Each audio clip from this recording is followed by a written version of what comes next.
Hey everyone, and welcome back to my channel. Today I'm going to be showing you guys my Ulta 21 Days of Beauty haul. This is everything that I picked up during the 21 Days of Beauty. I did pick up some other like kits and stuff, but I'm just going to be showing you guys what I purchased, like I said, from the 21 Days of Beauty. I also have a review of all of this stuff because I have used it, so that's why this is going up a little bit late, because I definitely wanted to try out all the products so I could also give you guys a review so it wasn't just a haul. So yeah, basically I'm just going to get started. I did pick up some stuff in store, and then I picked up some things online.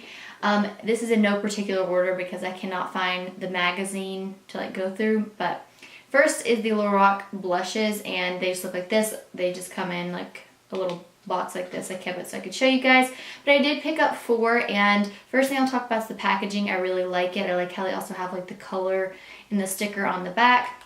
The formula though is kind of very similar to their eyeshadows. You do have a little bit of kick up, but these do blend really beautifully and they look gorgeous on the skin.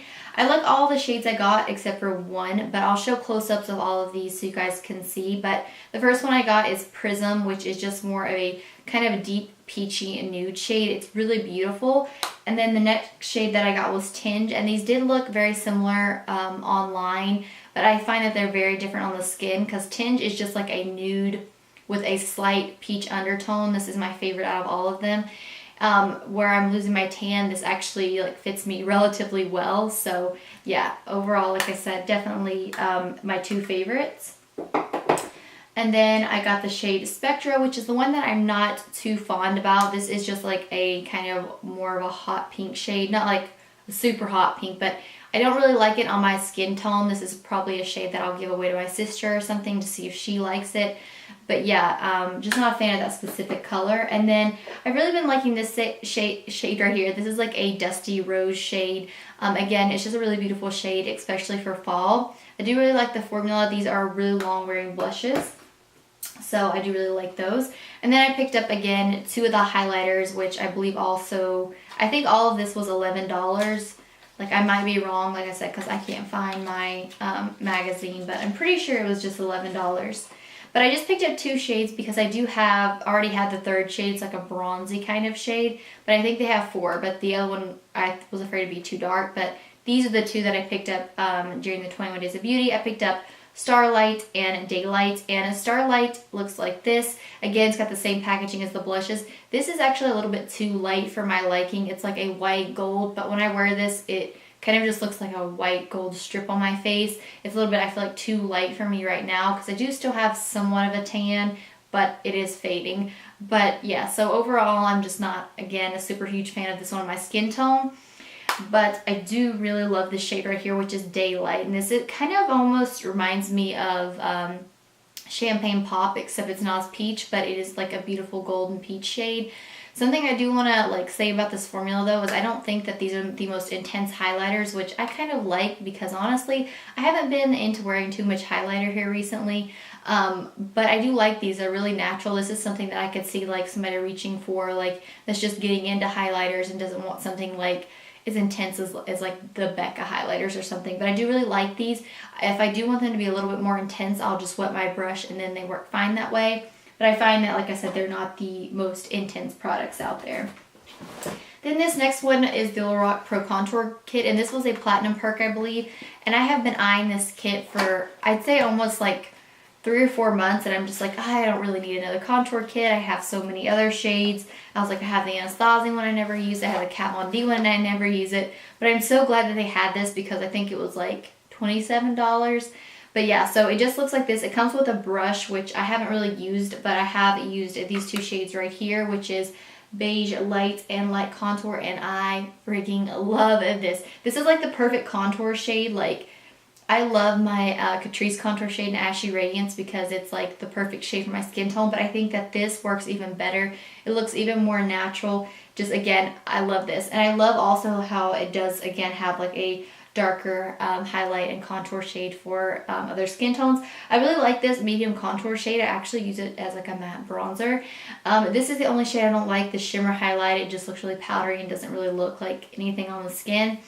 But I really wish I'd had this when I was doing the Ride or Die tag, because this definitely, out of all the contour kits I have tried, this one is by far, again, my all-time favorite. It does kind of have that packaging that gets dirty, that Lorac does with like all their eyeshadows and their palettes, but I don't know. I don't mind it. The next thing I have is, actually I'm just going to pull up these two brushes. They weren't on the 21 Days of Beauty, but I picked these up online. It's just two e.l.f. brushes, the tapered, small tapered brush, and then the Flawless Face brush, but I haven't tried those out yet. I'm like separating everything from products that I need to try out and products I've already used. Next, I picked up some Urban Decay blushes, and I think I just got 3, I'm pretty sure. Yeah, I just got 3. And again, they just come in packaging like this. I packaged it back for you guys. So these I kind of, again, I have mixed feelings about these. The first shade right here is Score, and this is my least favorite. It kind of reminds me of, there's a Becca blush that this reminds me of, but I can't think of it right now. But it's got like the little like sparkly gold kind of like glitter in there. And I find that when I kind of put this blush on my cheeks and I blend it out, the glitters kind of get everywhere, and I'm just not a fan of this specific shade on my skin tone. And again, this is the shade Score, but I do really like the packaging. I do have several other the Urban Decay blushes, but I don't like that that one in particular. And this one is probably one of my favorites, and this is the shade Fetish. And again, it just has that really cool packaging. And as you guys can probably already tell, I have been using this one a lot. It's actually the blush that I have on today, just really lightly dusted on my cheeks because I'm not a huge blush person, but I'm trying to like expand that and get more into using blush. But yeah, this is beautiful. Again, it's kind of like that dusty rose mauve shade. It's really beautiful. And again, I think it's going to be a gorgeous shade for fall. And then the next one is Rapture. And the only thing I do hate about like ordering online is like the colors, how they show you are like, I feel like they're not true to color on the website. They look completely different, but this is just a deeper shade. This is like a plummy mauve shade. It's really pretty. I think this is going to be gorgeous as well. And this is the only one that I haven't worn out anywhere, but like I said, the formula feels the same as far as I can tell. Oh, got such a mess over here. Okay, then I picked up 2 of these Buxom mascaras. This is actually one of my favorite mascaras. I usually don't like rubbery kind of wands, which is what these are. And like I said, I just picked up 2 of these. But I actually like this mascara because when I use false lashes, this is great to kind of blend them together. I usually only use false lashes for like special events or sometimes if I'm filming, but on a day-to-day basis I don't wear them, so I don't really go through too many of these. But why this is good is because like it's one of those formulas that's like it doesn't put a lot of product on your lashes and you can kind of take your time, and so it's a very like light formula, if that makes any sense. So it's kind of great to blend false lashes together because it does it without like getting clunky or adding like, you know, more mascara and stuff like that. So I really like this. If you haven't tried it out like for that specific purpose, I definitely would. And then I picked up 2 of the Becca blushes, and the first shade I have is the shade Wild Honey, and this was actually a long time ago, my very first ever Becca blush purchase. And I used to wear this shade all the time because it's just like a really warm nude shade. But I used to tan a lot in the tanning beds, especially like, you know, like for special events and stuff, and I don't do that anymore. But so when I tried this on, I realized it's like a lot darker for me now, and like I said, I might pass this on as well. But these blushes are kind of expensive and you don't get a lot of product. I probably would not purchase a Becca blush for full price, I'm just being honest. I think this might have been a platinum perk as well. And then I always feel like I heard Jaclyn Hill talking about this. I believe this is Flowerchild, and again, just the shades are just not true to color online, and I'll probably pass this blush on as well because it kind of it's a beautiful shade, but it's kind of like gold shimmer underneath it, kind of like that Urban Decay one.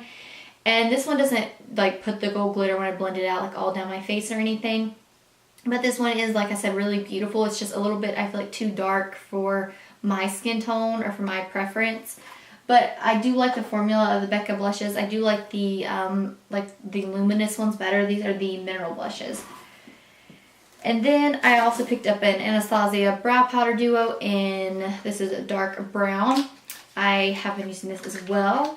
And I gotta be honest, comparing this one to my NYX one, I think that they're basically the same. I think the NYX one's more affordable, and that's what I would go for, honestly, especially if you're on a budget. But the thing that I wanted to like mention about this is like this used to be like what I used all the time. And when I went into Ulta to pick this up and they were out of stock of dark brown, I was like, well, do you know a good dupe or alternative? And she told me to try the NYX brow cake powder, and I love that. It's probably one of my favorite like brow products. I find that's a little bit more pigmented than this, but I picked this up to maybe do like a dupes video or something. Like I said, I still think this one's great, but I think the NYX one is great as well, and it's a little bit more on the affordable side if, you know, you're on a budget.